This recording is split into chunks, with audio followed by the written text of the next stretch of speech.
qaabkan halkan waxaan uga bilaabanaa qaabka ugu deposit karayneen 2139ka asagan applicationka soo galnay marka soo galnay waxaan ka dooranayna assetska kadib deposit addresska u baahanahay deposit addresskan soo galnay copy xagee tahan ka copyaysanayna okay kadib halkan oo ka soo baxayna waxaan la tagaynaa wallet addresska oo qof kasta oo isticmaalo aniga Binance-geena hadda tagaynaa Binance-ga kana hadda 95 aan ugu jirto 95 wallet addresska hoos taabanaa spotka kadib withdrawal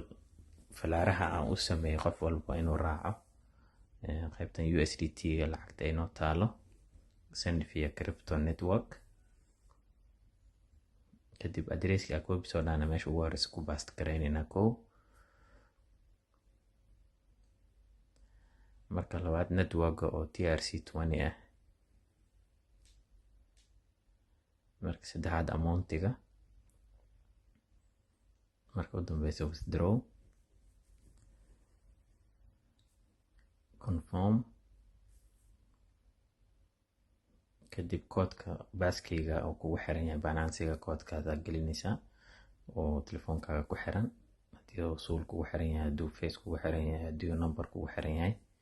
markaas lacagtii hadda 95 waa withdrawal processing ka lacagtii hadeertan waa processing okay lacagtii way noo gashay $94 waan ka soo bixinay Binance-ga aan 2139 ka keenay 94 transfer aynu ka sameeynaa transfer meesha ugu sareysa waa inaan ka dhignaa exchange waa inaan ka dhignaa meesha ku xigta trade